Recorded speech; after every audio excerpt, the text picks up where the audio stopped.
Nosotros. Vamos a empezar a hablar con Javier. Un placer, gracias por venir, Javier. Siempre es un placer venir a tu programa. A ver, yo te decía y te preguntaba, ¿no? En este momento están por empezar a tratar el presupuesto 2021 en la Cámara de Diputados. Para muchos es un dibujo consensuado con Cristina, porque Guzmán, antes de llevar el proyecto al Parlamento, tuvo que pasar por la casa de Cristina y que Cristina le ponga el tilde, ¿no? Se lo apruebe. Pero es un dibujo, y en tal caso, si es un dibujo, ¿influye mucho que sea un dibujo si total después el jefe de gabinete puede hacer lo que quiere con el presupuesto? Bueno, en realidad te diría que un presupuesto es un conjunto de buenas intenciones en general.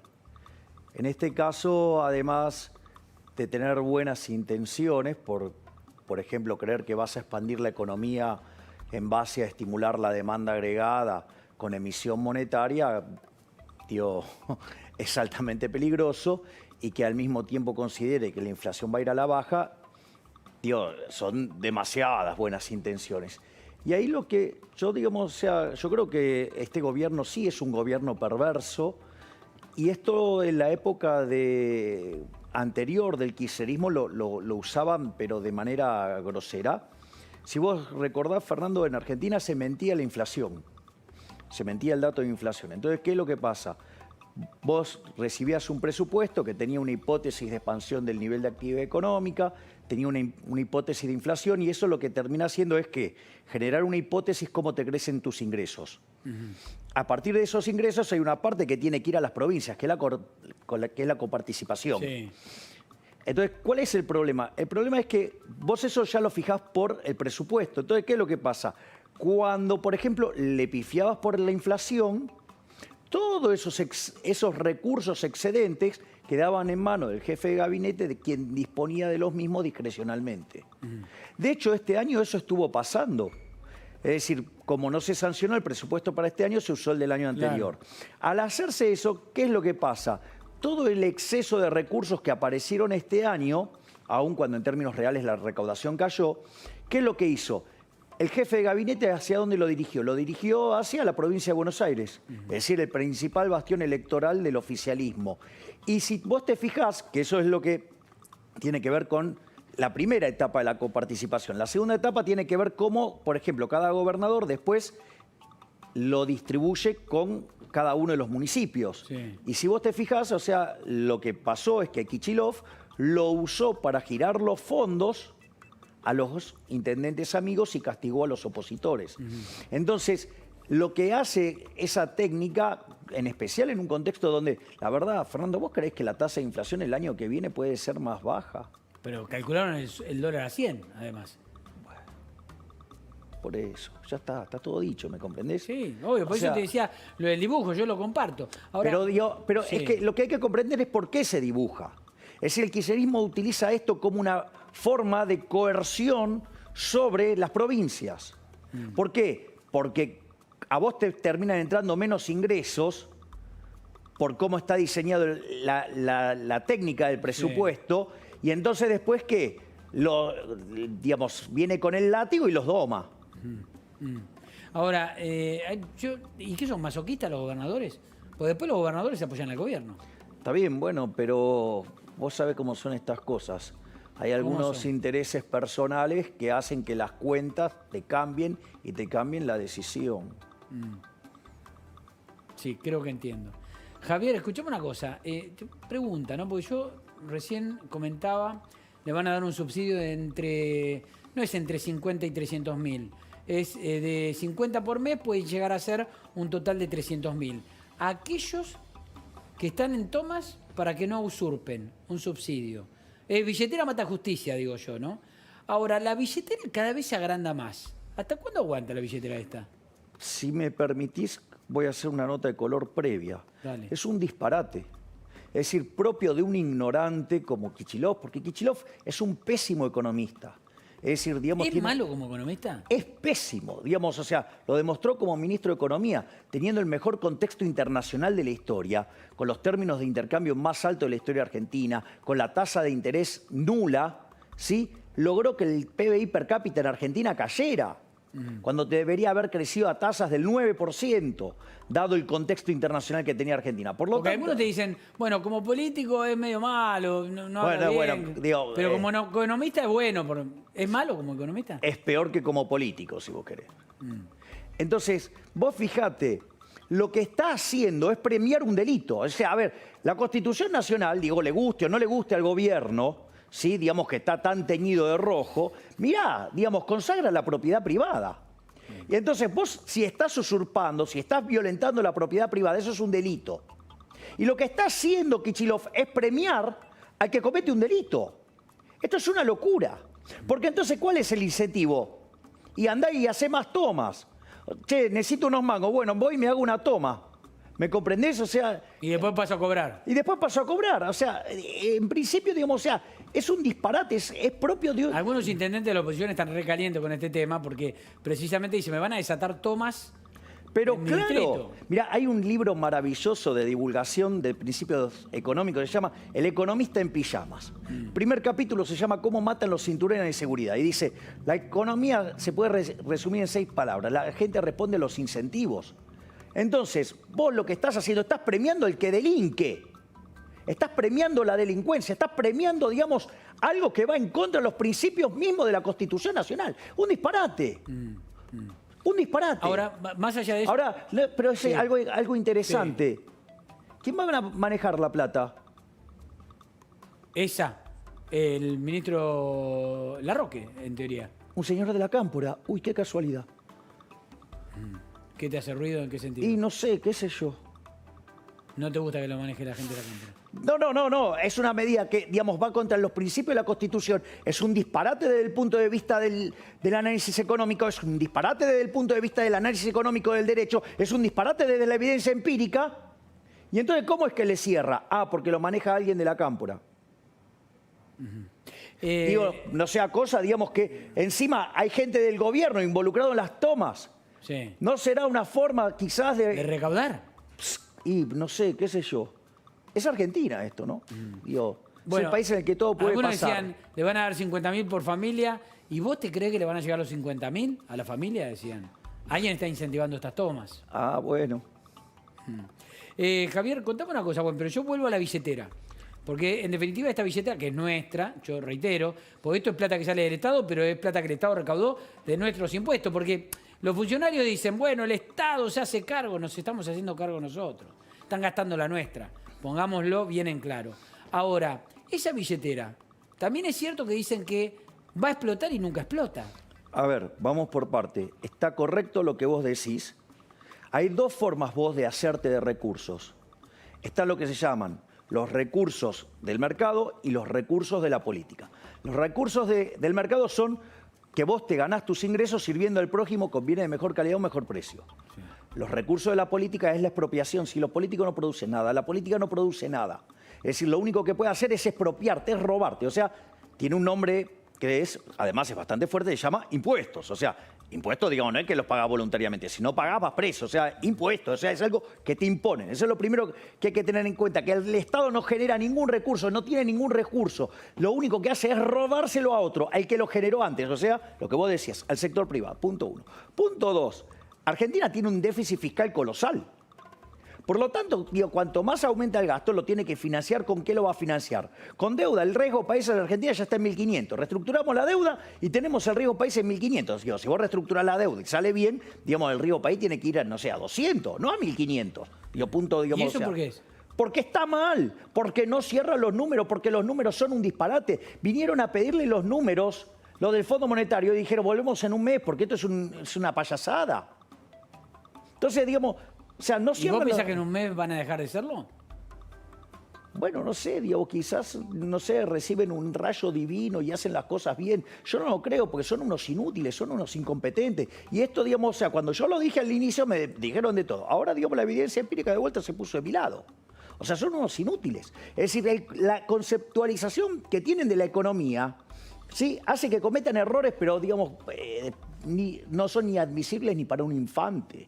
Entonces... La verdad es que, digo, ¿con qué lo van a financiar? ¿Con más emisión monetaria? Es decir, creen que le pueden dar a la maquinita y no tiene consecuencias. Es decir, eso, digamos, genera inflación. Y el impuesto inflacionario no solo que penaliza al crecimiento económico como consecuencia de la distorsión que causa el sistema de precios, sino que además es un impuesto recontra regresivo porque le pega más fuerte a los que menos tienen. Entonces, digamos, ¿de qué estamos hablando? Esto es una locura, todo es una locura. ¿Y cómo va a terminar? Va a terminar mal, Fernando, no puede terminar de otra manera. Va a terminar mal y los ves todos los días explotando. Vos sabés que, a ver, el gobierno nacional, Guzmán, que sacó este bono atado al dólar oficial, dice que la clavó en el ángulo, que hizo un golazo con esto. También la clavó en el ángulo con la reestructuración de la deuda, ¿no?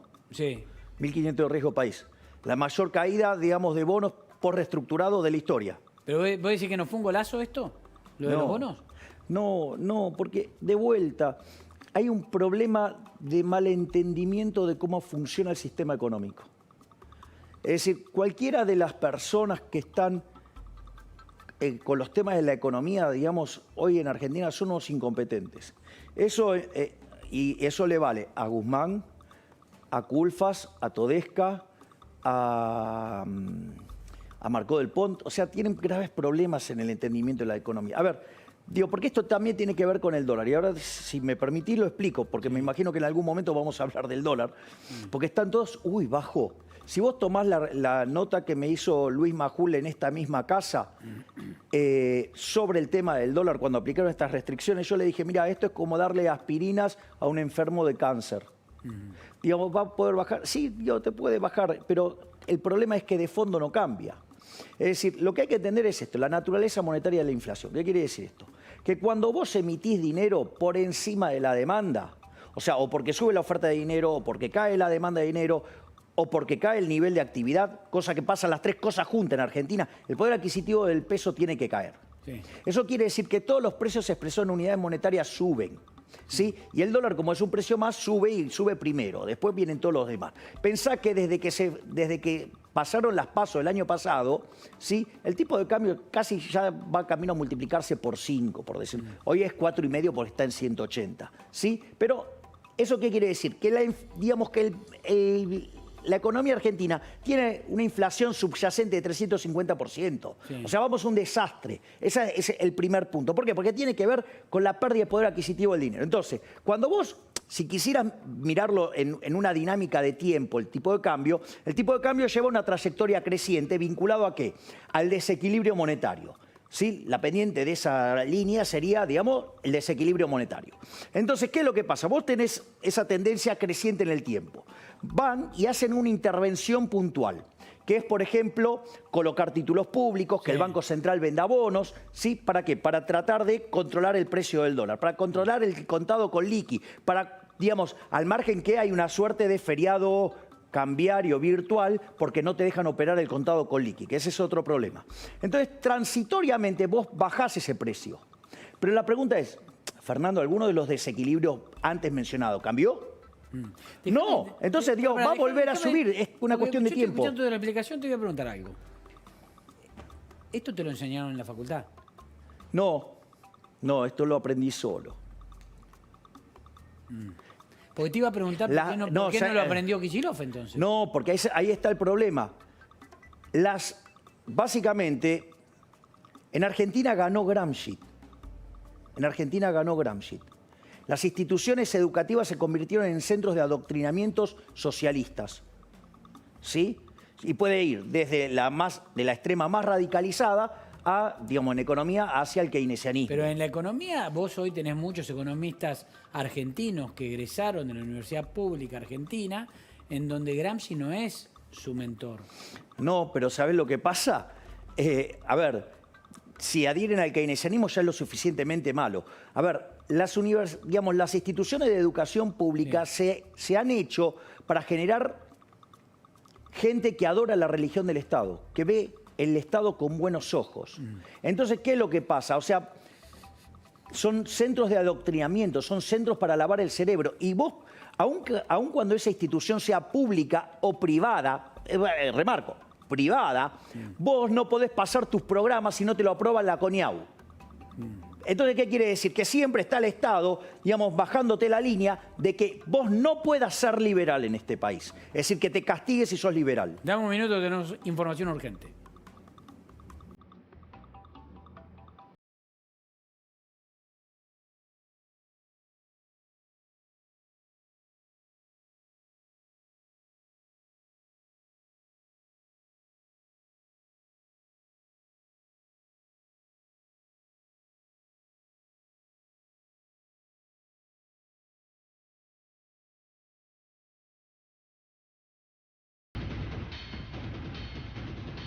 Recién mañana la justicia va a definir si desaloja o no el campo de los Etcheverry.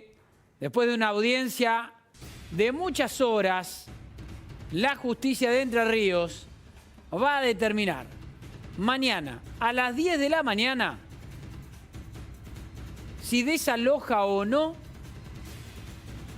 el campo de Etcheverry. La justicia mañana a las 10 va a dar a conocer su decisión después de haber escuchado a las partes durante toda la tarde en una audiencia en la cual se encontraron cara a cara abogados y protagonistas de esta disputa de Etcheverry y Grabois.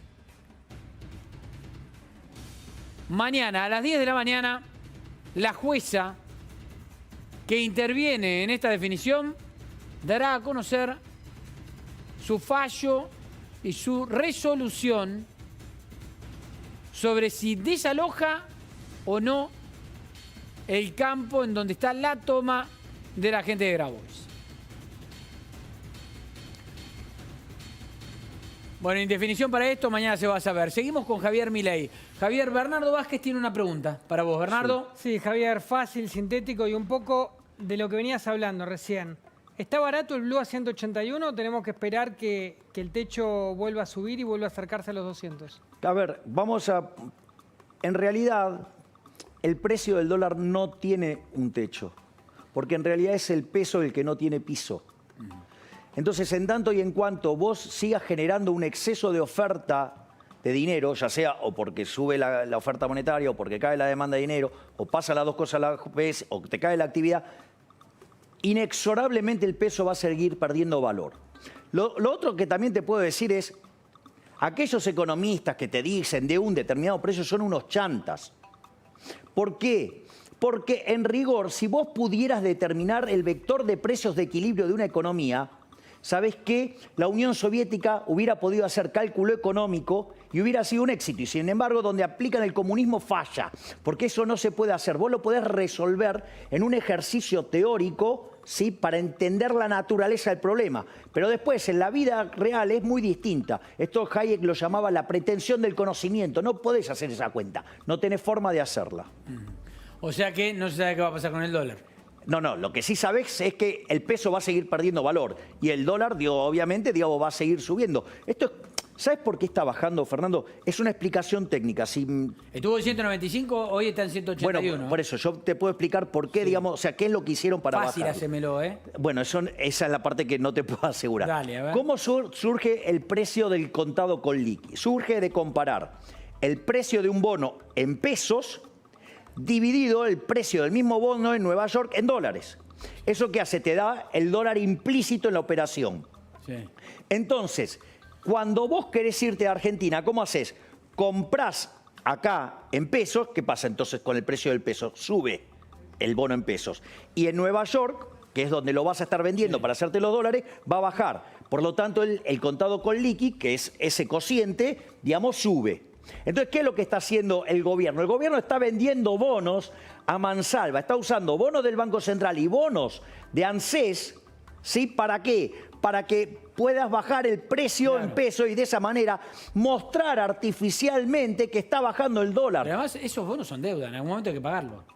Bueno, por eso, ¿por qué te crees que está donde está el riesgo país? ¿Me comprendés lo que te digo? Entonces es una cuestión de cosmética, digamos, de mercado. Sí. Entonces, digo, ¿cuánto tiempo puede durar esto? Y no puede durar indefinidamente si no cambiaste ninguno de los desequilibrios. Escuchame una cosa, Javier. Sí. No te iba a hacer esta pregunta, pero la hago y es la última. Bueno, Dios, si querés, puedo estar todo el día contestando preguntas. Ya lo sé. Decime una cosa. Tengo anécdotas hasta de hablar 13 horas seguidas de economía. No, yo te he escuchado hablar un montón, pero digo, vos te das cuenta que estamos metidos en un laberinto, pero no entrando en el laberinto. Estamos en el medio del laberinto. Entonces, vos recién lo explicabas. Ahora, ¿cómo salimos de este lío? Primero, comparto plenamente lo que estás diciendo. Argentina está transitando la peor crisis económica y social de la historia. Cuando vos tomás los indicadores de actividad, estamos peor que en el 2002, porque el PBI, ¿cuánto va a caer este año? Por lo menos 12%. Sí. Cayó 10,9 en el 2002. Es más, la máxima caída fue en el segundo trimestre, en el 2002, que fue 16. Este año, en el segundo trimestre, cayó 19,1. La tasa de desempleo fue 25 en el 2002. Hoy es 13, pero si la medís bien es 29, cuando corregís por el efecto desaliento. La pobreza en aquel momento fue 55%. Hoy en realidad tenés 41 en el primer semestre, si tomás el segundo trimestre estás en 47, y en realidad, si todo este descalabro monetario deriva en una fuerte aceleración inflacionaria que deriva en una hiperinflación, vas a ver niveles de pobreza en el torno del 75%, con lo cual además vas a ver un caos social.